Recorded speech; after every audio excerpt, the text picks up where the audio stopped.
Olá pessoal, sejam mais uma vez bem-vindos ao AgroSerra Podcast. Dessa semana estamos aqui com a Maria Eduarda Tramontini Seolim, alguns conhecem como Duda ou como Maria, né?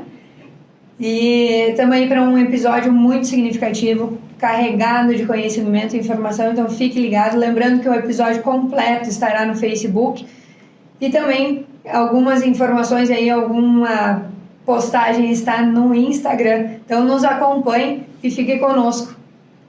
Duda, seja muito bem-vindo ao nosso AgroSerra, sinta-se à vontade e para nós chegar cada vez mais lá na ponta, nos nossos produtores, nos nossos consultores, que a gente acredita muito no compartilhamento de informações, de experiência, de conhecimento, e assim todos nós crescemos, né? O ensino, na verdade, só é bem desenvolvido se é compartilhado, né, gente? Isso aí não tem. Então, moçada, meu nome é Maria Eduarda Tramontini Seolim. Hoje, atualmente, tenho 25 anos. Cresci em Salto do Japuí, uma cidadezinha próxima aqui de vocês. Aos 21 anos, me formei como engenheira agrônoma na Universidade de Passo Fundo. E após concluir a graduação, decidi voltar para casa, trabalhar na roça com os velhos. Sou filha do Paulo Sérgio Seolim, filha da Paula Tramontini, com muito orgulho dos meus pais. Tenho 2 irmãos, a Pietra e o Paulo Otávio. Então, após terminar a faculdade, terminar a graduação, conversei com meu pai e acabei decidindo voltar para casa. Hoje, o meu pai e a irmã dele, a Ana Rúbria, eles são os gestores da SC Cereais. Então, a gente é empresário, a gente é empreendedor e também somos produtores rurais, assim como todos vocês. Show de bola! Isso aí, gente. Então, a gente traz essa bagagem da Duda enquanto técnica, né, agrônoma e também como produtora rural. E para iniciar a nossa conversa, Duda, conta para nós tudo que tu tá envolvida aí na Lida. Assim, quando a gente sai da faculdade, a gente sai meio cru, né? Automaticamente a gente sai meio cru. Então, quando eu decidi voltar para casa, começar a trabalhar com meu pai, é tudo uma novidade, né? Até a gente se acertar no caminho que a gente vai permanecer e a gente vai construir a nossa história, demora um pouquinho. Graças a Deus, meu pai sempre foi uma pessoa que deu muita liberdade para mim construir o meu nome, para mim saber o que eu queria fazer, para que caminho, para que trajetória percorrer. Até porque, como eu falei, a gente tem a empresa, nós temos as áreas, então, graças a Deus, tem muitos vínculos, tem muitas ramificações que a gente pode ir se desdobrando.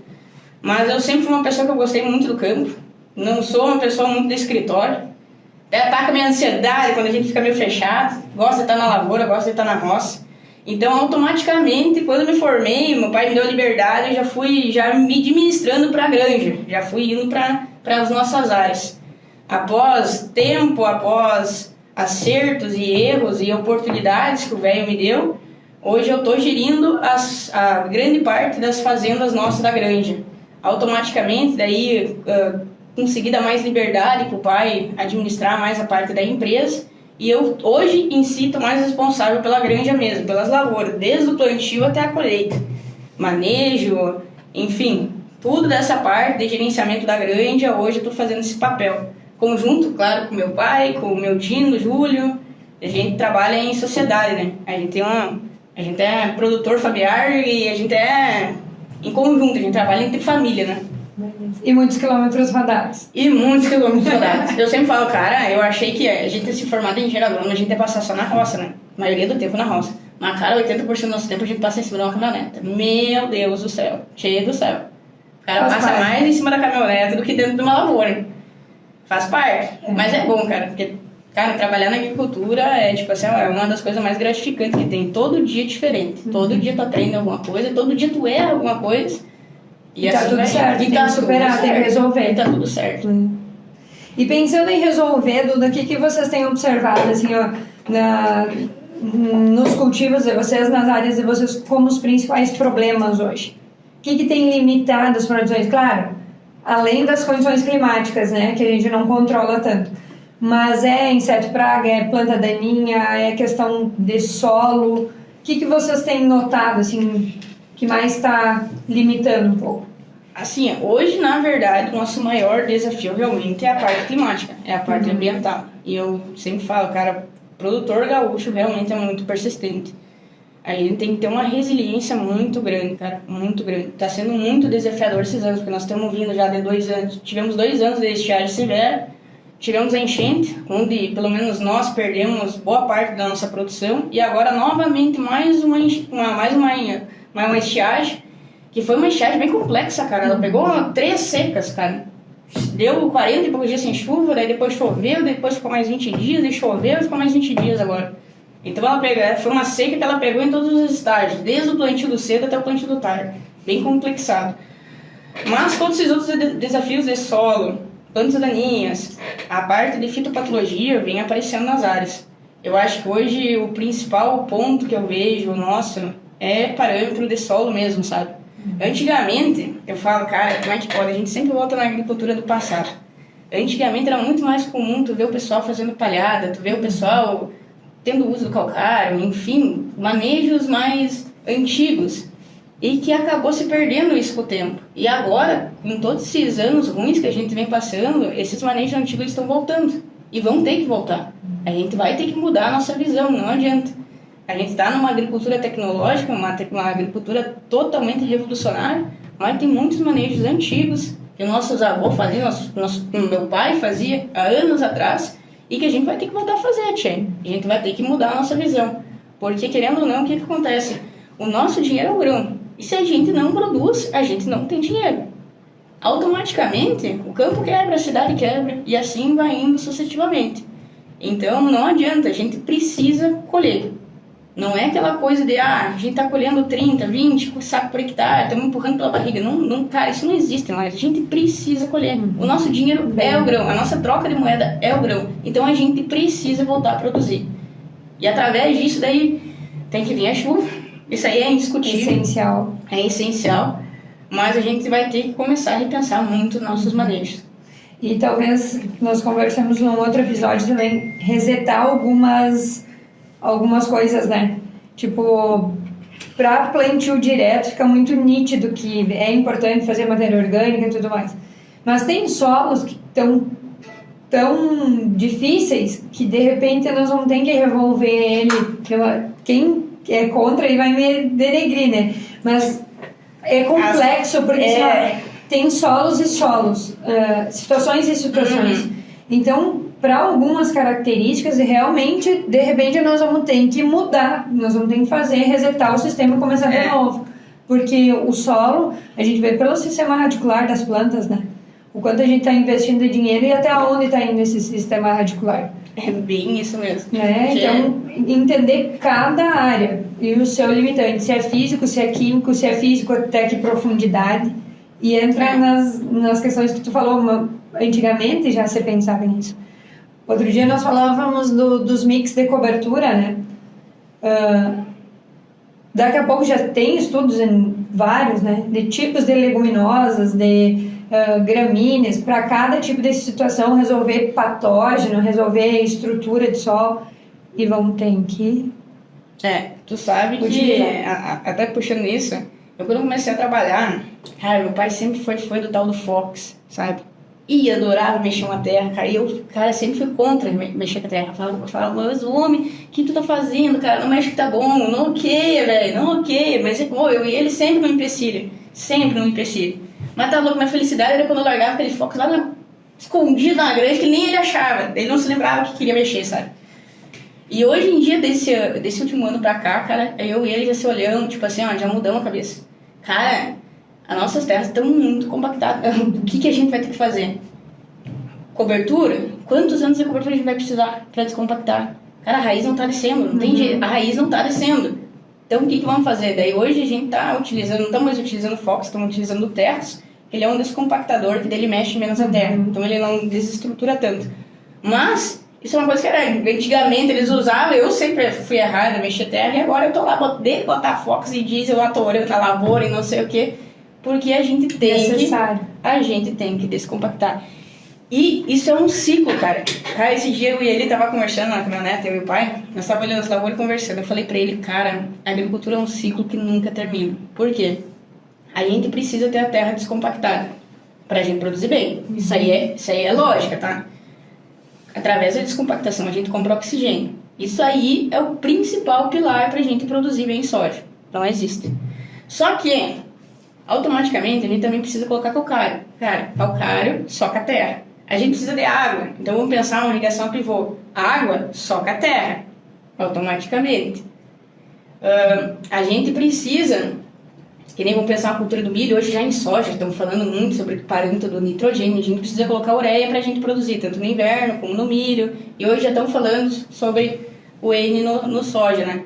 Então a gente coloca a ureia, a gente acidifica o solo, então a gente precisa botar calcário, automaticamente compacta o solo, mas a gente precisa descompactar para produzir. Cara, é um ciclo. Precisa resolver. Não, é um ciclo, assim, ó, que é da agricultura, que esse ciclo é vicioso, sempre vai acontecer. E a gente tem que cuidar desses parâmetros pra gente não se perder. A agricultura, ela sempre tem aquele pilarzinho físico, químico, biológico, que não sei o que tu vai subindo até lá em cima. Então não adianta a gente pensar em, vou gastar X em fertilizante foliar, vou fazer uma loucuragem, não sei o que, vou botar melhor semente na terra, se a gente não cuidar do básico, se a gente não estudar do físico, se a gente não estudar do químico, não cuidar do biológico, senão nada funciona. O básico é o principal. É o tal do feijão arroz que eles faziam antigamente, que agora a gente vai ter que começar a olhar com os novos olhos e caprichar nessa parte.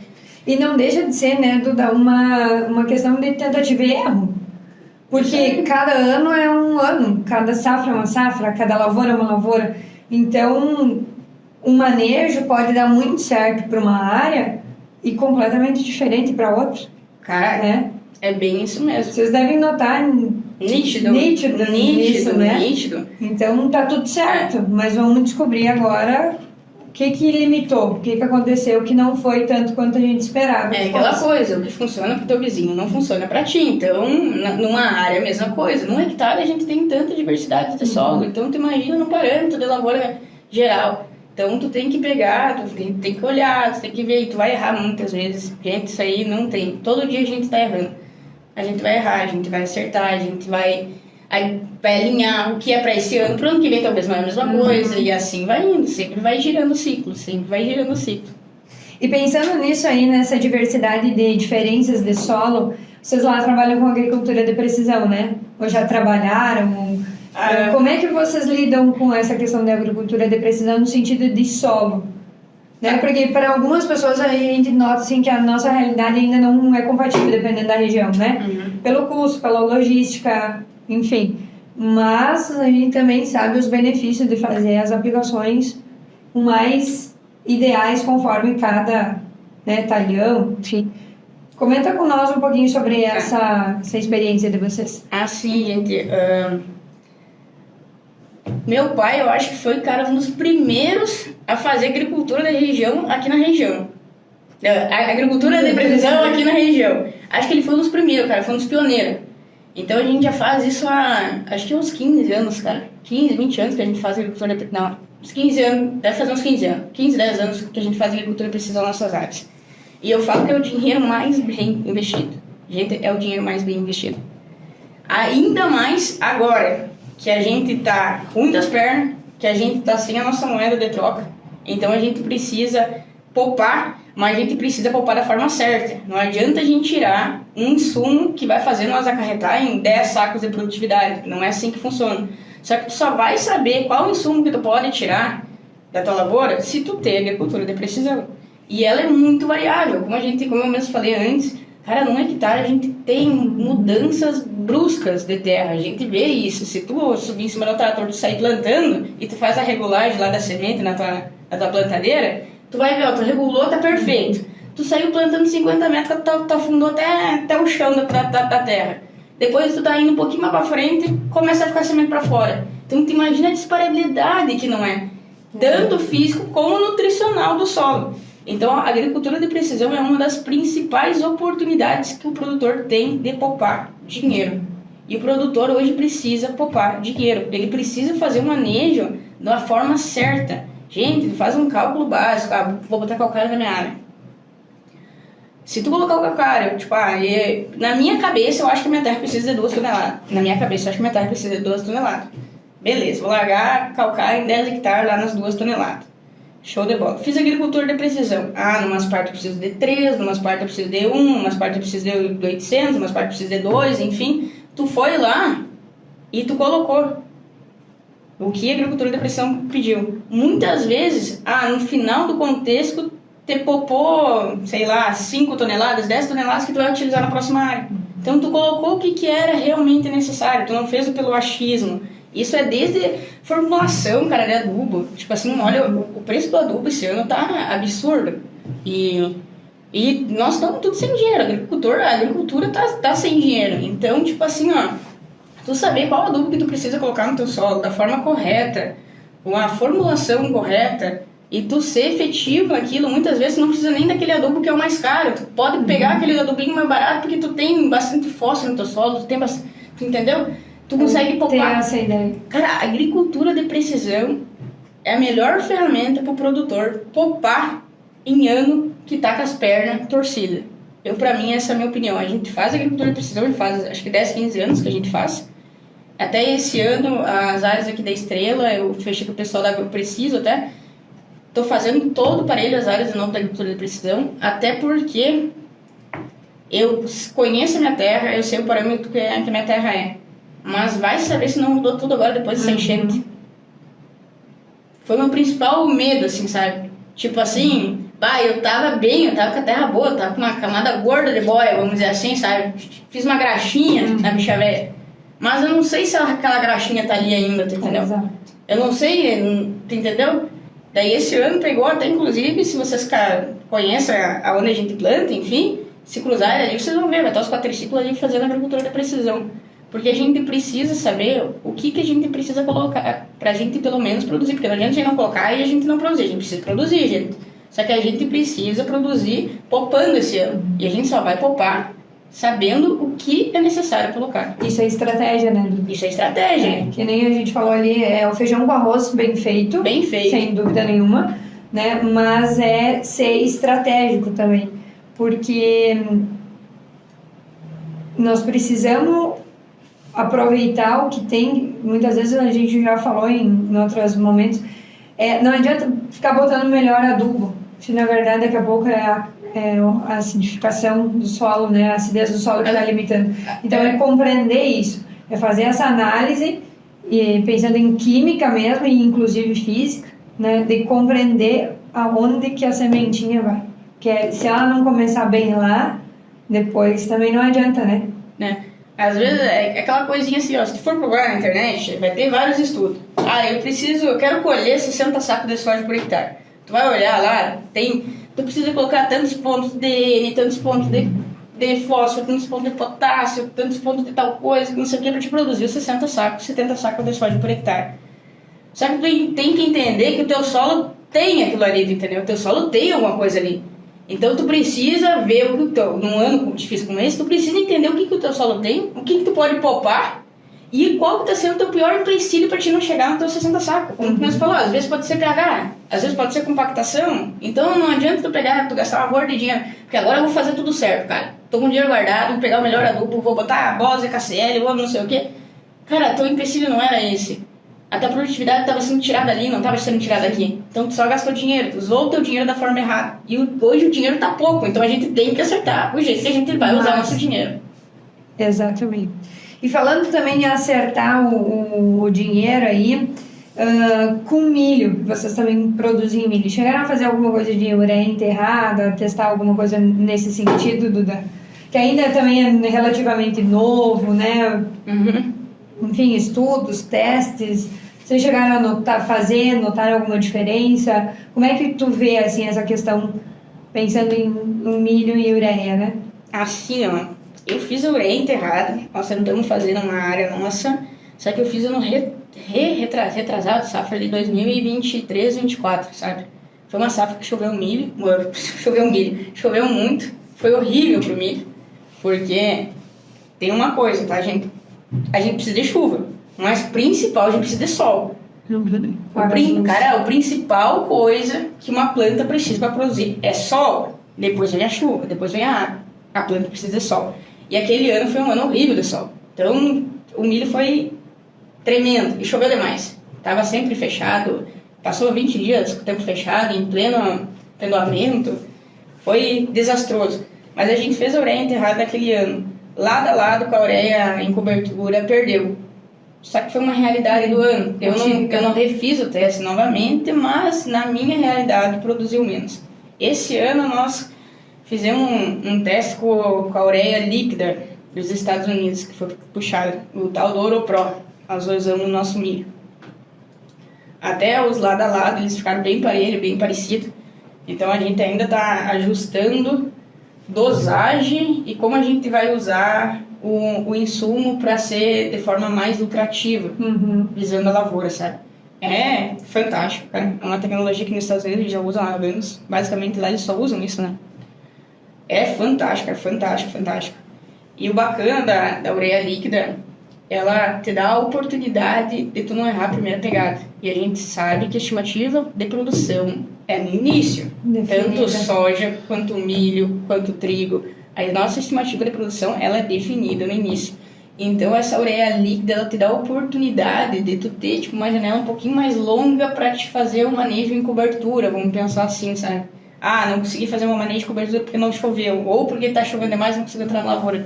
Então, ela te dá essa oportunidade de tu não perder esse time do início, que é o teu principal ganho produtivo, sabe? Mas nós ainda estamos tentando acertar as dosagens, sabe? Porque aquela coisa, cada região é uma região, gente. Não adianta, tu vem com um monte de estudo de vários locais que estão fazendo, só que aqui é uma coisa, lá é outra coisa. Então a gente tem que fazer testes, ir acertando e errando, para achar qual que é a dosagem, qual que é o time, como que é o modo de aplicar que vai ser mais produtivo e vai dar principalmente rentabilidade para nós. Então estamos descobrindo. Estamos nos estudos, galera. Estamos descobrindo ainda, sabe? Mas fizemos já esses testes, sabe? Sim. O milho é fantástico, cara. O milho, tudo que tu coloca, é uma cultura muito responsiva. Eu adoro o milho por causa disso, gente. Não tem. Se tu errar no milho, ele vai te demonstrar. Se tu acertar, ele também te demonstra. O milho é uma cultura, assim, ó, fantástica. Eu sou apaixonado por milho. E por isso que a gente é tão fascinada. Eu também sou agrônoma, né? Tu vê certinho no desenvolvimento, né? Onde tu erra, onde tu acerta. Cara, e errando tudo. E aprendendo, tentando. Às vezes tu tem um objetivo, tu acha que vai dar errado, no fim te mostra que deu certo, daí tu tenta entender aonde que foi, qual foi o processo. E tá sempre mudando, né? Acompanhar também o ciclo das culturas, assim, plantou, tá lá em determinado estágio, daí já tá em floração, daí já tá na colheita, daí já muda, daí já vem uma canola, por exemplo. Então, toda essa natureza, né, essa beleza que a agricultura não tem dinheiro que pague. Não tem. E eu digo, cara, ser agricultor sempre vai estar bom na cabeça, gente, porque assim, ó, cara, não para o troço, tu nem dorme de noite direito, porque tu só fica pensando o que tu precisa fazer. Daqui 10 dias, e quando tu vê os teus 10 dias, já passou. Cara, tu olhando e falando, meu Deus do céu, já passou 15 dias. Puta que pariu, eu tinha que ter feito isso há 5 dias atrás. Cara, é muito rápido, o processo é muito rápido. E a planta em si é um ser vivo, né? Então, a gente ideologia uma coisa pra ela, mas ela faz o que ela quiser, na verdade, né? A gente basicamente dá o garfo e a faca pra ela poder comer, mas a planta é totalmente diferenciada. Ela sempre está em mudança constante e muitas vezes em mudança constante da forma que a gente não queria. Mas a gente tem que aprender com ela. E o que podemos aprender com ela. Nesse sentido também, uma coisa que está relativamente nova, né, aqui na nossa região, é a questão dos biológicos. O que também vocês lá já estão fazendo biológicos on farm? Em que viés que vocês estão pensando em explorar mais? É início, é teste também? Já estão botando a campo? Qual tem sido a lacuna que vocês têm adotado? É um caminho sem volta, pensando em futuro da tecnologia, da agricultura, acho que é realmente, mas nós temos que aprender a lidar muito com isso, né? Tem muita coisa nova, tem muita coisa diferente, tem muita coisa da gente aprender a lidar, mas é um caminho sem volta, os biológicos. Conta pra nós. O que eu digo pra vocês é quando vocês começarem a lidar com biológicos, se preparem mentalmente, que vocês nunca mais vão poder parar, tá? Isso aí tá doutrinado. Nós, assim, ano passado, nós sentamos, na família, sentamos e fizemos uma reuniãozinha e falamos, cara, precisamos dar capa nesses biológicos aí. Porque, cara, o biológico hoje é um insumo mais barato que tem no mercado e que ele é muito responsivo, gente. Ele é muito responsivo, muito responsivo. Então, tu imagina, nós temos dinheiro, mal das pernas.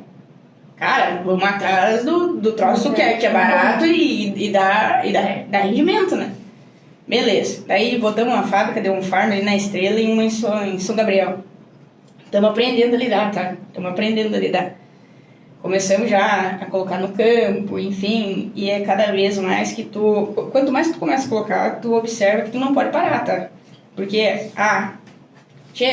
fui lá, cara, inoculei minha semente, que não sei o que, vai dar um resultado top, não preciso mais fazer isso por 3 anos, que não é assim. Cara, o biológico, quanto mais tu coloca, mais tu vai precisar colocar. Cara, aqueles bichinhos dentro da terra ficam tudo louco. E eu não sei se vocês observaram que nesses últimos anos, cada vez mais a gente está tendo problemas na parte de germinação do soja na terra. Cara, isso aí são fungos, patógenos, enfim, ruins que estão na terra. E a gente tá tendo, gente, cara, o que tá acontecendo é problema de fitófora prit, macrofamina, e nasce e morre as plântulas. Tipo assim, é uma loucura. Então nós ainda estamos perdendo muita produtividade por causa disso, e a partir disso a gente pegou, não, vamos começar a lidar com esse troço. Porque, gente, quem não começar a se puxar, vai cair os arreios do cavalo e não vai ter onde se segurar. Então botamos a fábrica de biológico, estamos começando a fazer aplicações de bioinseticidas, biofungicidas. Na minha opinião, como engenheira agrônoma e acompanhando as áreas que eu manejo, eu ainda não tiro o químico do negócio. Eu acho que a aplicação ela fica fantástica, tu utilizando o biológico e o químico junto. Claro que tu tem que ter cuidado desdobrado, porque tu vai estar usando um líquido vivo, basicamente, então tu tem que cuidar. Tem certos produtos que tu não vai poder colocar na calda, tu tem que ter aquele cuidado, tu tem que ter aquele zelo por fazer, bem feito, até porque tu não pode gerar bactérias ruins, senão ele vai estar prejudicando do que ajudando. Tu tem que fazer as bactérias certas também, né, gente? É o principal. Imagina, pegar, bloquear lá e botar qualquer coisa na terra dele também não dá, né? Estamos rasgando dinheiro. Então, tu tem que ter um zelo maior na parte de transporte, tu tem que transportar ele. Então, ele é um trem mais burocrático, sabe? É um negócio muito trabalhoso e dá trabalho. Mas é aquela coisa, a logística, ela é difícil de ser feita no início. Automaticamente, depois que tu vai pegando o rumo, vai se alinhando. No início, o cara que, nossa, meu Deus, o pai só olhava pra mim e falava, minha criatura de Deus. O que tu foi fazer? Maria do céu, cara, tu vai matar a gente. Meu Deus, eu vou matar mesmo, cara. Deus santo. Só que a cada vez que tu vai lidando mais com o processo ele vai se tornando automático. Então, tu vai aprendendo a translocar, tu vai aprendendo a lidar, a fazer, a cuidar as caudas. E automaticamente, depois que tu começa a usar, tu não consegue mais tirar, porque tu vê o retorno no campo. E o biológico é uma coisa que tu tem que ficar passando sempre, sabe?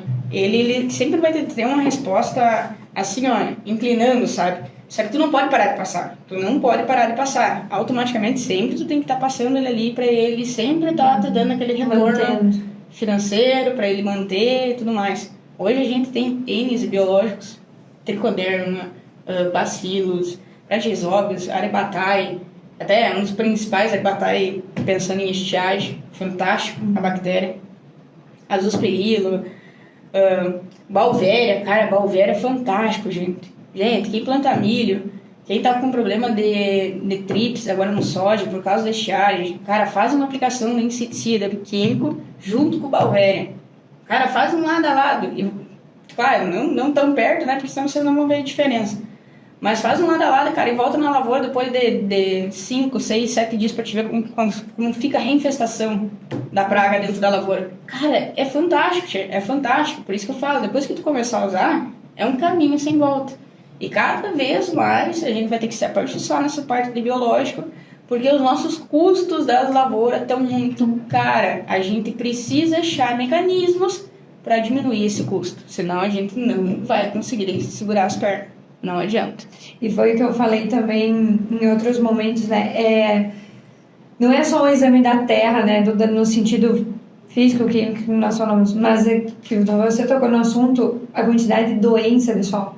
Nós vamos ter que começar a fazer um hemograma, entre aspas, das doenças de solo e conseguir ir tratando, seja por biológico, seja por químico, os dois juntos, seja por planta de cobertura aí que vão estar, né, sei lá, crotalária, alguma coisa do tipo, para nós ir tratando os problemas que estão vindo. E estão vindo à tona, às vezes a gente já não quer enxergar, né, a própria questão do nematóide, quanto das áreas que tem nematóide hoje, que a gente não tem esse conhecimento. Que a gente não sabe que é nematóide. É uma mancha de pedra ali, rasa, né, que não tá dando. E aí no outro aquela mancha começa a aumentar, no outro ano. E aí a gente não consegue identificar com rapidez para manejar isso de forma rápida também. E o nematóide, gente, não tá aparecendo mais só em terras fracas, tá? Em solos arenosos. Tá começando a aparecer em terras argilosas. E não é brincadeira, tá começando a aparecer mesmo. Então, se a gente não se espertar, meu Deus do céu, cara, a cinta vai apertar.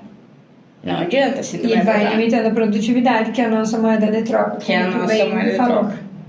É bem isso mesmo. E para nós, né, ir se encaminhando aí, planta daninha, quais são os piores elementos aí? Caruru? Ou já tá nem é tanto? Conta pra nós. Tchê, meu sonho era a planta daninha virar alguma coisa comercial, cara. Porque, meu Deus, a gente é um troço fora da comum. Numa época que nem nossa, aqui no Rio Grande do Sul, o cara começa a estiagem, ainda vim planta daninha no meio do troço, assim, ó, fora da curva. Eu ia na lavoura, cara, o soja não saía do lugar e o caruru velho já tava aqui, ó. Gente, passou da minha altura, não é que eu sou muito alta, mas pelo amor de Deus, cara, tava tirando água da onde pra crescer aquele lidionho, ó. Cara, eu não consigo entender. Planta daninha, cara, é um negócio, cara, que vai dar muita dor de cabeça pra nós. A gente não tá conseguindo hoje mitigar o quanto que a gente tá perdendo produtividade pra planta daninha, porque a gente tá perdendo muita produtividade por causa da seca. Mas quando a chave virar pra nós, vai virar, e eu já falei isso, ó, o Inter ganhou o gauchão. A gente precisava de um marco histórico. Agora vai virar e vai voltar a chover. Vocês vão ver. Aconteceu o marco histórico, ganhamos o gauchão, agora vai voltar a chuva. Daí sim a gente vai começar a perceber o quanto que a gente está perdendo de produtividade por conta da planta daninha. Porque agora a gente só está pensando na seca. Mas, gente, é absurdo. Pra mim, hoje, a principal planta daninha que está em alta e, gente, é muito difícil de controlar. As nossas áreas hoje estão infestadas, tanto que tive que socorrer os universitários. A gente está junto com a Gisele Santos, ela está acompanhando essas áreas, está fazendo experimento nas nossas áreas para a gente conseguir entender essa dinâmica, conseguir tentar ter uma perca de banco de semente maior para automaticamente conseguir começar a limpar essas áreas. Mas o tal do caruru, gente, meu Deus do céu, e aquilo lá faz uma semente, assim, ó, meu Deus do céu. Se a soja fosse 1/3 do caruru, a gente tava rico. Exato. Deus defenda, tchê. Então hoje, cara, as minhas principais áreas, principalmente argilosas, meu grande pepino é o caruru. Pé de galinha também vem ganhando uma ênfase bem grande. Pensando em áreas um pouco mais fracas de fertilidade e áreas arenosas, poaia é um grande gargalo. Nossa, gente, como é um gargalo. E aonde ela vem, cara, o soja, ela abafa o soja e ela mata o soja. Assim, é fora do comum. Cara, a poaia é muito difícil de controlar, muito difícil de baixar o banco de semente na lavoura. Nós, esse ano, começamos a fazer toda uma série de experimentos e testes e tudo mais, mas ainda vai tempo, sabe, pra gente conseguir chegar no resultado que a gente almeja. E eu também vejo, acompanhando as nossas áreas, eu vejo as áreas de pastejo de gado. Um grande pepino que vai começar a crescer e vai aumentar cada vez mais é o tal do capim-anone, gente. Capim-anone é um trem que, eu não sei, mas na minha opinião, cleitorinha no que você fala, não faz nada, né? Não faz nem cócega, parece que é ureia quando tu coloca. É fora da curva. E o capim-anone, ele começa, cara, com uma manchinha pequena na tua lavoura, na tua roça, e quando tu vê, cara, ele passou para 13 hectares, de um ano pro outro, 13 ele virou 30, dos 30 ele já virou 100, e tu não consegue controlar. Tanto que esse ano nós, como eu falei, a gente tá fazendo agora os manejos da Gisele e tudo mais, estamos acompanhando. Algumas áreas estamos fazendo manejo sim, que é o dela, que o intuito é matar a planta daninha pela raiz. Então, automaticamente, como a gente faz a colheita de soja mais próximo do chão, né, a gente vai estar, vamos dizer assim, arrebentando a planta daninha no meio, tá sucateando a bicha velha. Então, a gente automaticamente, após a colheita, a gente já entra com o manejo do herbicida pensando em matar a raiz, né? O intuito que a Gisele sempre fala é matar a raiz, não matar a folha. Ela sempre fala, eu não quero matar a folha, eu quero matar a raiz. Eu quero matar essa raiz porque essa raiz ainda vai ter uns 2 meses aí para ela voltar, para ela fazer semente, para ela deixar o banco de semente maior para o próximo ano. E ela vai ficar ali, gente, porque ela não morre, porque depois tu não vai matar, tanto faz o pé de galinha e o capim, tu não vai matar no inverno, tu não vai conseguir matar no inverno, e tu não vai conseguir matar no verão, e ele vai se procriando, vai virando aquela bola de neve. Então é isso tudo, né, galera? Temos que estudar, temos que aprender, temos que ouvir os universitários, temos que testar as nossas áreas, porque, gente, os herbicidas são os mesmos, tá? Depende da forma que você usa ele. E provavelmente vai demorar muito tempo, cara, para sair um herbicida revolucionador, que vai, meu Deus, esse herbicida vai mudar a minha vida. História. Não é assim, gente. Então, a gente tem que entender a dinâmica dos pré-emergentes, como eles funcionam, como eles podem nos auxiliar, para assim nós conseguir ser mais efetivos e principalmente não perder produtividade na soja por conta de planta daninha. A gente não pode fazer isso, até porque a gente já está produzindo pouco. Então, se a gente não cuidar desse básico, a gente vai produzir menos ainda, e a gente vai ter menos moeda de troca. E, meu Deus do céu. E aí vou fazer mais uma vírgula aí, que é a importância da tecnologia de aplicação, né, Duda? Porque ser assertiva e principalmente nas plantas daninhas é onde que a gente está, não só pelo produto em si, mas a hora certa de entrar, as condições climáticas, o tamanho de gota, né? Conseguir ser, porque o pulverizador também, né? O carro-chefe que mais passa numa lavoura, e quanto é que de dinheiro passa num pulverizador? Então, nós temos que melhorar a eficiência das nossas aplicações também pela tecnologia de aplicação. Não só com o produto sim é chave, mas saber qual é o tamanho de gota, como é que está o meu pulverizador, ele está calibrado? Sei lá, tem gente que usa 100 litros. Será que os 100 litros está sendo suficiente? Gente, tem uma coisa básica, que isso aí aconteceu com nós, aconteceu com colegas nossos de profissão, enfim. Uma coisa básica que aconteceu muito esse ano, que agora o pessoal está cada vez mais usando para emergente, né? E daí, na hora de aplicar a dessecação, como não tem soja em cima, o pessoal não dá muita bola. Ah, vai mais um rastro, volta de novo, e não sei o quê. Quando vê, já passou 2 vezes por cima. Ou até o próprio pulverizador não está muito calibrado. Daí, sei lá, a dosagem do pré-emergente está passando a 1 litro. Quando tu vê, tá indo 1,5 litro. Cheio do céu, daí tu planta o soja. Aquele troço não nasce. Ah, porque eu uso essa porcaria desse pré-emergente. Só que, cara, tu fez tudo errado. Aí tu quer que o soja seja o salvador da pátria, que nasce... Não existe, gente. Então, é desde o básico. Esse ano, cara, teve muita lavoura. Quem pega a caminhonete e sai rodar, gente, a quantidade de lavoura que nasceu mal por conta do pré-emergente. Só que muitas vezes a culpa não era do pré-emergente. Era a culpa da tecnologia da aplicação, que a pessoa estava aplicando errado, não estava cuidando na hora da aplicação. Em vez de eu passar 1 litro do pré-emergente, estava passando 1,2 litro. Ah, mas não muda nada, gente. Muda sim. Muda muito. Se é 1 litro, é 1 litro. Se é 1,2 litro, é 1,2 litro. E para isso, a Duda já falou, a gente precisa entender, né? O processo, precisa entender o pré-emergente, como é que ele funciona. E se é nesse sentido, não é que nem fungicida, inseticida. Herbicida, ele realmente a soja ela vai pedalar para nascer. Bem, tá longe. Esse ano chegou a ser horroroso, cara. O cara nada de caminhonete na volta. Isso aí foi o que mais aconteceu. E às vezes tinha umas faixas, cara, na lavoura eu olhei. Não, aquela lavoura foi bagual. Eu não entendi o que deu na lavoura, pra descer da caminhonete, dar uma olhada, porque eu não tava entendendo o que era.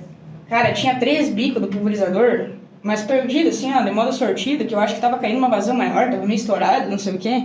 E o cara fez pré-emergente, falei pro doutor, eu perguntei, mas onde que ele fez aí? Ah, também não sei entender, não consegui entender. Daí a gente produzindo e tudo mais, ele fez o pré-emergente com aqueles bicos estourados, naqueles bicos ali deve ter caído quase o dobro de dosagem. Cara, ficou a área inteira, aquelas faixas, assim, ó, de soja não nascido. Pré-emergente. Só que a culpa não é do pré-emergente, gente, a culpa é de nós que a gente não aplicou da forma correta, não adianta. Tudo aí para nós ir se encaminhando então pro encerramento. Se tu pudesse dar uma dica, um conselho para quem nos assiste, para quem nos ouve, o que tu falaria para essa galera? É verdade. Para nós fazer um fechamento com chave de ouro. Primeiramente, gente, por favor, pessoal da minha geração, cara, vamos trabalhar, vamos pra roça, porque a coisa está difícil e precisamos de pessoas jovens na lavoura. Precisamos de pessoas jovens na lavoura, pelo amor de Deus, gente, tá? Vamos se puxar. A gente tem tudo para ser a melhor geração da era. Então, galera, vamos se puxar, tá? Segundo ponto, principalmente pensando na parte de produtor, enfim, cara, sei que tá difícil. Nós estamos passando já 4º ano de sofrimento. A gente planta com muito amor e carinho. Quando a hora que a gente vai colher, a gente não vê os resultados chegarem. Mas se mantenham firmes, se mantenham resistentes. Uma hora vai virar chave, as coisas vão melhorar. E, infelizmente, galera, a gente precisa estudar. Hoje o dinheiro está curto, hoje o custo está muito alto, então a gente precisa ser assertivo no que a gente faz, porque a gente precisa ter retorno. A gente não pode ser burro de trabalhar de graça, a gente precisa ter retorno. Então vamos estudar, vamos estudar, vamos se ajudar, gente, vamos se ajudar. Cara, produtor não tem que ter guerrilha com produtor tem que pegar, vestir a camisa, se abraçar e falar, cara, tô aqui o que precisar. E o que der certo comigo eu vou passar pra ti também. E o que der errado eu vou passar também. Então não tem que ter briguinha, não tem que ter nada, a gente tem que se apoiar, a gente tem que se ajudar. Nós estamos vivendo uma época difícil, mas se todo mundo estiver unido, se todo mundo estiver vestindo a mesma camisa, pode ter a certeza que se Deus quiser, cara, ano que vem a gente vai estar muito melhor que agora. É isso aí. Bom. Que fechamento aí, Duda. Muito, muito, muito obrigada, de coração. Seja sempre bem-vindo ao Grosserra Podcast. E foi um prazer estar contigo nesse episódio. Tenho certeza que vai ter muita visualização, principalmente pelo carregamento também de informações, né, técnicas e devido. A gente assim, ó, a gente fala, é aquela coisa, é minha opinião, né, mas tá tudo certo ou não tá certo também, tá? A gente tem que passar as informações que a gente acha que é válido só. Obrigadão, Duda. Obrigada, pessoal. Até o próximo episódio da Grosserra Podcast.